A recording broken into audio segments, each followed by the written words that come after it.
আসসালামু আলাইকুম। ডিপ্লোমা স্টাডির নতুন আরেকটি ভিডিওতে আপনাদের সবাইকে স্বাগতম।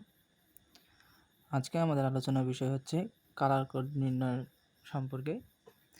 তো আমরা আজকে শিখব কিভাবে কালার কোড নির্ণয় করতে হয় এবং কালার কোডের সূত্র কিভাবে বের করতে হয়। কালার কোড নির্ণয়ের জন্য আমাদের মূলত এই কয়েকটি কালার কোড মনে রাখতেই হবে, যেটি আমি একটি তালিকা করে দেখিয়েছি, এবং এই কালার কোডগুলো আমাদের সিরিয়ালি মনে রাখতে হবে।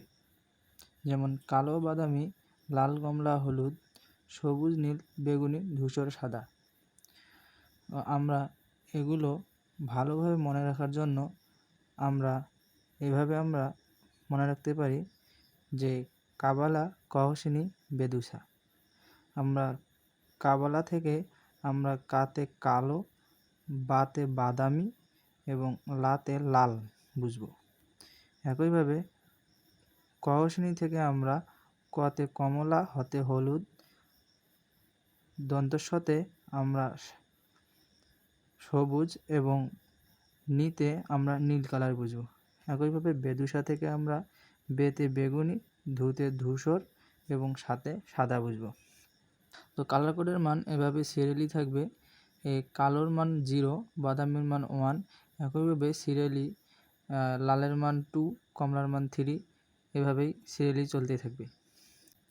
আমরা কালার কোডের অঙ্কগুলো করার জন্য আমাদের এই কয়েকটি কালার কোড অবশ্যই মনে রাখতে হবে। এছাড়া আমাদের দুটো টলারেন্সের মান অবশ্যই মনে রাখতে হবে। বইয়ে তোমরা দেখবা যে অনেকগুলো টলারেন্সের মান দেওয়া আছে, তবে মূলত আমাদের অঙ্ক করতে হয় এই মূলত দুটো টলারেন্সের মান দিয়েই। তাই আমি দুটো টলারেন্সের মান এখানে দেখিয়েছি।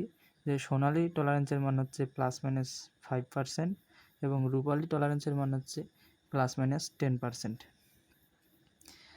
এখন আমরা দেখব যে কালার কোডের সূত্রটা কিভাবে আসে এবং কালার কোড কিভাবে নির্ণয় করতে হয়। নিশ্চয়ই তোমরা সার্কিটে বিভিন্ন ধরনের রেজিস্টার দেখতে পাবে। রেজিস্টারের গায়ে দেখবে বিভিন্ন ধরনের কালারের খাঁজ কাটা দাগ থাকে। সেই দাগগুলো হচ্ছে সেই রেজিস্টারের টলারেন্সের মান নির্দেশ করে। আমরা যদি এমন একটি রেজিস্টার নেই যেখানে আমাদের 5টি খাঁজ কাটা বা 5টি কালার রয়েছে, এখানে আমরা দেখতে পাচ্ছি এখানে 5টি কালার রয়েছে। তো প্রথম 4টি কালার দেখা যাচ্ছে যে একই দূরত্ব বজায় রেখেছে এবং পঞ্চম যে কালারটি বা শেষের কালারটি পূর্বের কালারগুলোর থেকে একটু দূরে অবস্থান করছে। মূলত যে কালারটি দূরে অবস্থান করছে সেটি হচ্ছে আমাদের টলারেন্স, এবং বাকিগুলো টলারেন্সের পরবর্তীটি হচ্ছে গুণক রাশি এবং তার পরেরগুলো হচ্ছে অঙ্ক রাশি। এখন আমরা কিভাবে একটি টলারেন্সের সূত্র প্রতিষ্ঠা করা যায় সেটি আমরা দেখব। এখানে আমরা দেখতে পাচ্ছি যে সূত্র প্রতিষ্ঠার জন্য প্রথমে আমাদের অঙ্কগুলো পাশাপাশি লিখতে হবে, তারপর তার সাথে গুণক রাশি গুণ দিতে হবে এবং +-e%। বলতে আমরা টলারেন্সকে বুঝিয়েছি।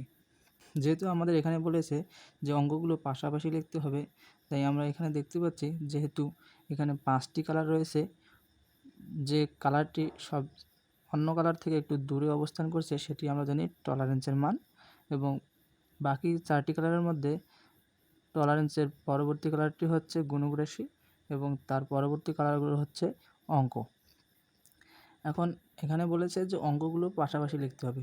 তাহলে আমরা যদি এই কালারগুলো প্রথমটি যদি এ ধরি, পরেরটা বি, তারপরেরটা সি, তারপরটা ডি এবং টলারেন্সের মান যদি ই ধরি, তাহলে আমাদের সূত্র দাঁড়াবে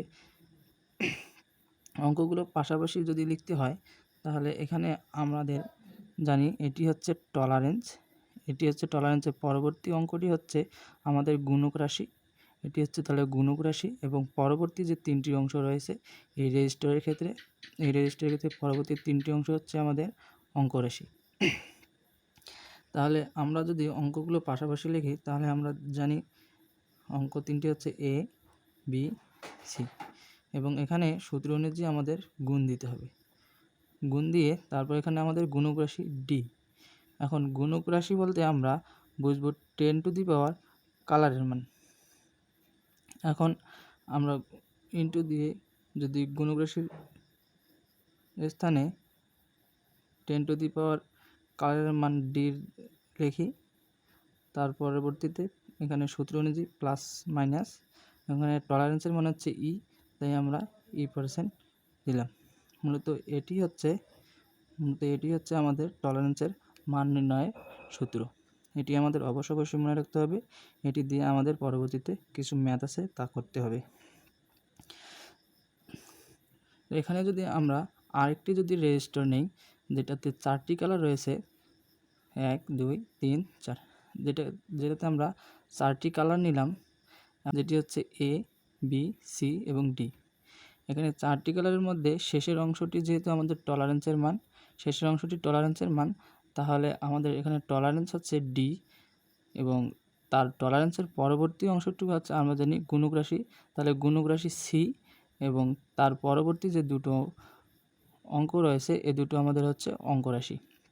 এখন আমাদের এই রেজিস্টারের ক্ষেত্রে সূত্র দাঁড়াবে এ বি, যেহেতু আমাদের সংখ্যাগুলো পাশাপাশি লিখতে হবে, অঙ্কগুলো পাশাপাশি লিখতে হবে, এ বি, তাহলে ইনটু গুণক রাশি, আমরা জানি গুণক রাশি 10⁻, এখানে গুণক রাশির যে মানটি থাকবে সে মানটি অতএব 10⁻⁴ সি, তার পরবর্তীতে প্লাস মাইনাস।